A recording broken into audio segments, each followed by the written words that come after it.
मेरा मोदी सरकार से एक सवाल है कि जर्मनी की सरकार ने यह कहा है कि जो कोविशील्ड है, जिसको ऑक्सफर्ड एस्ट्राजेनेका बनाती है और जिसका इख्तियार उन्होंने यहाँ पर सीरम को दिया है, तो जर्मनी में और उनका जो पब्लिश डेटा है वैक्सीन साइट पर एस्ट्राजेनेका का, वो ये कहता है कि वो वैक्सीन 18 से 64 इयर्स के लोगों के लिए अच्छा है। 64 के ऊपर जो लोगों के लिए उतना इफेक्टिव नहीं है। तो हम मोदी सरकार से पूछना चाहते हैं, क्या ये बात सच है? मैं सरकार से सवाल उठा रहा हूं कि इंग्लिश मीडिया के टाइम्स ऑफ इंडिया की रिपोर्ट है, आप ही का सिस्टर ऑर्गेनाइजेशन है, जिसके लिए आप काम करते हैं, जिससे आपको तनख्वाह मिलती है। उन्होंने अखबार में एक बॉक्स आइटम बनाकर न्यूज डाली है, German states want unused extra vax for younger people. उसमें लिखा हुआ है कि several German states called on Sunday for unused AstraZeneca corona virus vaccine to be given to younger people as worries about side effects and efficacy as well as recommendation it be used only for under 65 have meant low take-up of available doses. The German Health Ministry said this week it had administered only 15% of the AstraZeneca shots it has available. Elderly people are first in line to be vaccinated, but Germany has recommended that the AstraZeneca vaccine be given only to people aged 18 to 64.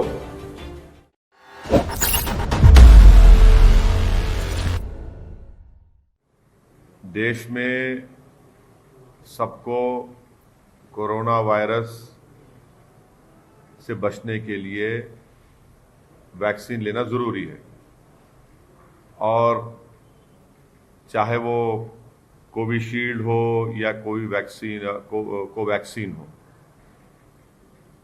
प्रधानमंत्री ने लिया और लेकर देश को ये बताया कि सबको वैक्सीन लेना है।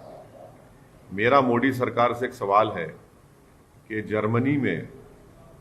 जर्मनी की सरकार ने यह कहा है कि जो कोविशील्ड है, जिसको ऑक्सफर्ड एस्ट्राजेनेका बनाती है और जिसका इख्तियार उन्होंने यहाँ पर सीरम को दिया है, तो जर्मनी में और उनका जो पब्लिश डेटा है वैक्सीन साइट पर एस्ट्राजेनेका का, वो ये कहता है कि वो वैक्सीन 18 से 64 इयर्स के लोगों के लिए अच्छा है। 64 के ऊपर जो लोगों के लिए उतना इफेक्टिव नहीं है। तो हम मोदी सरकार से पूछना चाहते हैं, क्या ये बात सच है कि एस्ट्राजेनेका का जो कोविशील्ड वैक्सीन है, जर्मन सरकार ये कह रही है कि 18 और 64 इयर्स के लिए अच्छा है, उसके ऊपर के लोगों के लिए इफेक्टिव नहीं है। और आज इत्तेफाक भी यह है कि वजीर आजम ने कोवैक्सीन लिया है। मैं इस बात को मानता हूं कि सबको, देश में सबको लेना पड़ेगा, ये वैक्सीन लेना पड़ेगा, मगर सरकार से हम ये इस बात का मुतालबा करते हैं कि ज़रा इसका ये जो कन्फ्यूजन है, इस पर थोड़ा इस कन्फ्यूजन को दूर कर दें। अब वैक्सीन तो लेना है, और मैं उम्मीद करता हूं कि हर गरीब आवाम तक ये वैक्सीन सरकार उनको पहुंचाएगी।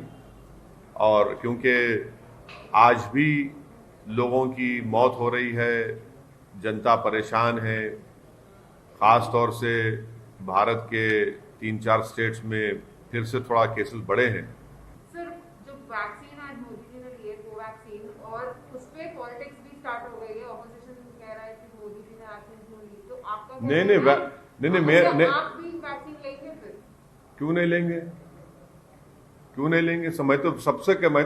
मैं तो पहले से कह रहा हूं कि ये वैक्सीन को आप वो कर दो, सरकार को देना चाहिए। तो जो पॉलिटिक्स कर रहे हैं इस पे, उसको मैं ये कह रहा हूं कि वो वैक्सीन हर एक को लेना है जिसका स्टेज 3 के पूरे ट्रायल्स हो चुके हैं, और ये वैक्सीन ज़रूरी है हम तमाम के लिए, अपनी जान को बचाने के लिए। और ख़ास तौर से जो एल्डरली स्टेट्समैन है, ओवर 65 ईयर्स, जिसको हम उर्दू में कहते हैं हमारे बुजुर्ग, उन बुजुर्गों की जान बचाना ज़रूरी है, क्योंकि एज के लिहाज से कोमॉर्बिडिटी हो सकती है उनको, एज के लिहाज से उनको ये वायरस उन पर अटैक कर सकता है, तो उन पे ख़तरा है। तो जितने बुजुर्ग हैं 65 साल के ऊपर के, पहले उनको लेना चाहिए, और अच्छी चीज़ है, बिल्कुल लेना चाहिए। मतलब सर, वैक्सीनेशन को ड्राइव को आप पॉलिटिसाइज कर रहे हैं, मतलब मैं क्या कर रहा हूँ पॉलिटिसाइज? मैं तो बोल रहा हूँ ना, से ताल्लुक आपका प्रधानमंत्री। नहीं भाई, उर्दू में जो ज़ईफ लोग होते हैं उनको बुजुर्ग कहते हैं, तो बुजुर्ग लोगों को लेना जरूरी है, बहुत जरूरी है। बुजुर्गों को इम्यूनिटी लेवल कम होता है ना उनका, बल्कि पूरे देश की 137 करोड़ जनता को, जिसमें अगर 18 साल से कम उम्र वालों निकाल देंगे तो उन सबको दिलाना पड़ेगा। बहुत अच्छी चीज है, मैं तो एनकरेज करूंगा लेने के लिए। मतलब उसी टाइम पे आप सवाल भी उठा रहे हैं। हाँ, मैं आपको सवाल ये, मैं सरकार से सवाल उठा रहा हूं कि इंग्लिश मीडिया के टाइम्स ऑफ इंडिया की रिपोर्ट है, आप ही का सिस्टर ऑर्गेनाइजेशन है, जिसके लिए आप काम करते हैं, जिससे आपको तनख्वाह मिलती है, उन्होंने अखबार में एक बॉक्स आइटम बनाकर न्यूज़ डाली है। अब मैं तो एक्सपर्ट नहीं हूं, उसमें अंग्रेजी पढ़ के सुना दूं आपको क्या लिखा उसमें, सुन लीजिए। German states want unused extra vax for younger people.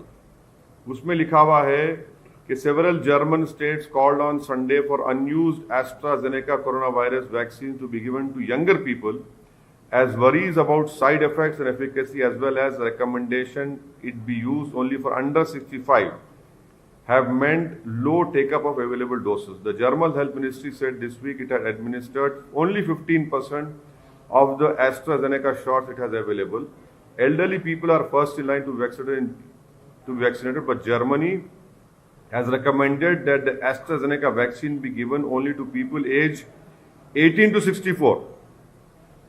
ये आप लोग क्या कर रहे हैं? अब आप मेरे को क्यों इल्जाम लगा रहे हैं? आप भी पॉलिटिसाइज करें न्यूज को डाल के। मैं सिर्फ ये पूछना चाह रहा हूं कि प्रधानमंत्री भी आज भारत बायोटेक का कोवैक्सीन लिए हैं, तो सरकार को थोड़ा क्लैरिफाई कर दीजिए। वैक्सीन तो सबको लेना है, जान बचाने का, इसमें कोई, मैं तो सबको बोलूंगा कि प्लीज वैक्सीन लीजिए, और खास तौर से जो 65 साल के ऊपर के जो हमारे बुजुर्ग हैं उन सबको लेना पहले है, सबको जाके लेने का।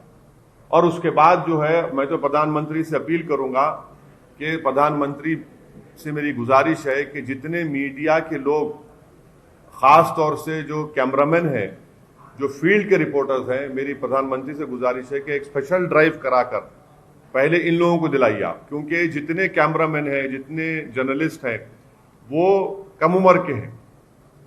कोई 40 साल का है, कोई 35 साल का है, कोई 50 साल का है। तो प्रधानमंत्री का, INB मिनिस्टर प्रकाश जावड़ेकर साहब को चाहिए कि वो दिल्ली में वो खुद भी लें और तमाम मीडिया के लोगों को बुला के सबको वैक्सीन लगाएं। देखिए, हम गुजरात गए, गुजरात में हम सिर्फ मेहनत किए, वहाँ पर हमारे 7 कॉरपोरेटर अहमदाबाद में जीते। अब हमको उम्मीद है कि इंशाअल्लाह ताला भरूच से, गोधरा से, मोडासा से भी हमारे कैंडिडेट्स कामयाब होंगे। हमारा काम चल रहा है, आगे बढ़ेंगे। अब आज हम मीटिंग लेने वाले हैं राजस्थान के बारे में, राजस्थान में पार्टी को इस्टेब्लिश करने का, वो भी करेंगे, बात करेंगे। उत्तर प्रदेश के चुनाव के लिए हम मेहनत कर रहे हैं। मैं 14 इस महीने में उतरौला जाऊंगा, मैं, राजभर साहब, शिवपाल साहब से मेरी बातचीत होने वाली है। तो ये हमारा काम चल रहा है, रुकने वाला काम क्या है हमारा। फिर हम गुलबर्गा में हम अपने एक असेंबली कैंडिडेट का, इलियास बागवान साहब का अनाउंसमेंट कर चुके हैं। तो हमारा काम चल रहा है। चौथर वेस्ट बंगाल कब जाएंगे सर? अभी पूरे परिस्थिति में बिल्कुल जाएंगे, आप फिक्र मत करिए, बताएंगे आपको तफसील से, बंगाल के ऊपर आपको बताएंगे। तमिलनाडु में हम बराबर इलेक्शन लड़ेंगे। 5 साल पहले भी हम इलेक्शन लड़े थे, और वानियमबाड़ी से और एक 2-3 जगह से हम मुकाबला किए थे। वानियमबाड़ी में तमिलनाडु में हमारा यूनिट काम कर रहा है। इंशाल्लाह डेफिनेटली तमिलनाडु में हम इलेक्शन लड़ेंगे। हमारे लोग वहाँ पर काम भी कर रहे हैं, इलेक्शन लड़ेंगे तमिलनाडु में। आप भी जाएंगे? हाँ, क्यों नहीं जाएंगे, अरे बराबर जाएंगे। सर एक लास्ट बात बता दीजिए, आप बंगाल में कितनी सीटों पर चुनाव है? बोलिए, आपको बताओ ना तिवारी साहब, में आपसे कंसल्ट कर लेंगे, क्योंकि आप ऑफर लाए हैं टीएमसी से, बात कर लेंगे। आपकी स्ट्रैटेजी क्या रहेगी हाँ। बंगाल के लिए? हाँ, कल के तो पार्टी फॉर्मेशन डे है, और इंशाल्लाह आप लोग तशरीफ लाइए। और हमारी पार्टी अपना एक सियासी सफ़र, जिसका आगाज़ 1957 में मरहूम फ़ख्र मिल्लत अलैहिर्रहमा और उनके साथियों ने किया था, आज अल्हम्दुलिल्लाह मजलिस एक ताकतवर मौक़िफ़ रखती है। और जो हमारे बुज़ुर्गों ने जो क़ुरबानियाँ दी, जो खून पसीना बहाया, जेल की सोहबतें और मसाइब और मुश्किलात का सामना किया, आज उन्हीं की क़ुरबानी और मेहनत की वजह से आज मजलिस इस मुकाम को पहुंची है। तो यकीनन हम उन तमाम हमारे मरहूम क़ायदीन को, हमारे जो ज़िम्मेदारान जो आज इस दुनिया में नहीं, उन सबको ख़राज अक़ीदत पेश करेंगे, उनको याद करेंगे, ताकि उन तमाम लोगों की मेहनत, क़ुरबानी और उनके जो उम्मीदें थी, हम उसको पूरा कर सकें। और उसका तरीक़ा एक ही है कि हम लोग और ज़्यादा मेहनत करें, इखलास पैदा करें, और मजलिस के पैगाम को आवाम तक लेकर जाएं, और ख़ास तौर से गरीब आवाम के दरमियान में रहकर उनके इंसाफ का, उनके हुकूक़ का मुतालबा करें और उस पर अमल भी करें। तो कल इंशाअल्लाह ताला दारुस्सलाम में सुबह 10:30 बजे पहले परचम कशाई होगी, और परचम कशाई के बाद एक जलसा होगा।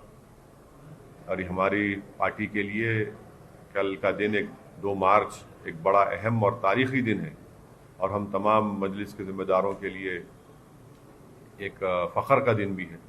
और यकीनन तमाम मजलिस के ज़िम्मेदारान, मुहिबान मजलिस कल दारुस्सलाम में जमा होंगे, और हम अपने जमात के पैगाम को और जमात की मेहनत और जस्तजू का जिक्र भी करेंगे। अगर आपको हमारे वीडियोस पसंद आए तो प्लीज़ लाइक करें, सब्सक्राइब करें और शेयर करें।